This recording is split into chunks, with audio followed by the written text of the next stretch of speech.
What's up, guys? As part of the December 13th patch, a crossbow for the support class has been added to the gadget section of the game. So of course what I'll do is discuss the pros, cons, and everything about the two different variants of this gadget. And there's two of them. It's the crossbow launcher frag grenade version and the crossbow launcher high explosive variant. And I'll discuss both and the pros and cons associated with it. First off, it's only available for the support class. You get 2 grenades per life. You can resupply them yourself or jump it on anyone else's ammo, really, from support. And it takes a rough estimate of about 7 seconds per grenade. And that's basically what the crossbow is. It's not like the old Battlefield 3 version where you could have like dart variants and arrows and such. What the crossbow basically is, this gadget for the support class in Battlefield 1, it allows you to toss grenades, probably a rough estimate, about 10 times further than you'd be able to throw them. So it adds range to this effect. There's differences, of course, though, between the frags and the high explosives, and I'll talk about it here. The frag grenades, of course, do not detonate when hitting anything, but have a much better area of effect against infantry. So you might be able to do damage in a 5-meter radius as opposed to the high explosives, which rough estimate might only be 3. So that's the differences. In contrast, though, the high explosives are definitely inferior in terms of direct infantry damage, but because they explode after a split second of colliding with a surface, if you aim them correctly and you shoot the two of them, or if you hit a wounded enemy, you can do more damage than if you would only tag the enemy, because that's the big difference. The high explosive rounds detonate a split second after making contact with the surface, but do less damage.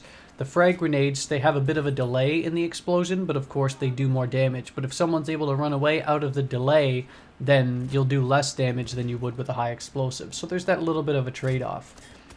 Also of note, high explosive grenades do 11 damage versus heavy armor, as opposed to the 5 damage that the frag grenades do. So either way, it's not too viable as a means of taking out armor. So just pointing that out. Next, the pros. Of course, this allows you now, the crossbow allows you to carry 2 gas grenades or incendiary grenades or even just regular grenades, and still carry 2 frag grenades associated with the crossbow. Plus, because it's a support gadget, it means never-ending grenades because you can continually resupply yourself. And I'll get to that in a minute. There's, of course, a big con associated with that potentially. Next pro, the grenades are amazing for clearing out an area with locked down enemies or indoor encounters. So say, for example, you're 20 meters away and normally you probably aren't sure you'd be able to toss a grenade that far. If you know an enemy's locking down a window or a doorway, shoot in that area and you'll either damage him enough that he's forced to move or you kill him. It's great for clearing areas, especially indoors. And leading right into that, of course, now you can launch them a lot further away. So if you see someone, say 20, 30 meters down range, you can now launch a grenade to try and force the guy who's locked that area down to relocate. You can kill him, or you can weaken him up for a flanking teammate. The bow is used to clear out areas and take an advantageous position that the enemy's locked down. Overall, though, take your time when you're picking your targets and keep your distance for best success. It reloads extremely slowly too, so you don't want to be caught reloading to get shot right in the face. And you don't want to use it in close quarters as well unless you're immediately switching to another weapon, but by then usually a good player will have the draw on you and you're dead anyway. So the cons, there are some issues. In terms of gameplay, the only thing I've really seen is that you have to give up one of the wrench, mortar, ammo resupply, or limpet charge to take advantage of the bow. So with that being said, logistically, it can only be really viable in some maps in some certain situations. And as a result, for me at least, maybe it's different for you because you have a different style, but I can't see myself using this gadget for a ton of maps out there, especially maps that are larger in size and open.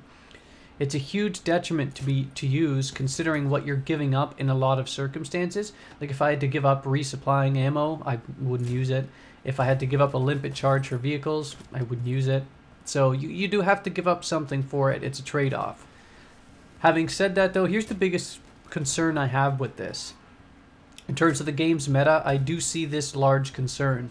With all the potential gas grenades, incendiary grenades, explosive grenades available, this gadget's basically like giving a noob tube to a class with unlimited ammo potential. I think there's a massive risk of extreme explosive and grenade spam that can come with this weapon. And it effectively would take a ton of fun out of a lot of the indoor levels, because instead of focusing on, because you know how some levels are, everyone just huddles around one choke point and spams each other and wastes everyone's time. So having explosives to do that are going to really slow things down even further.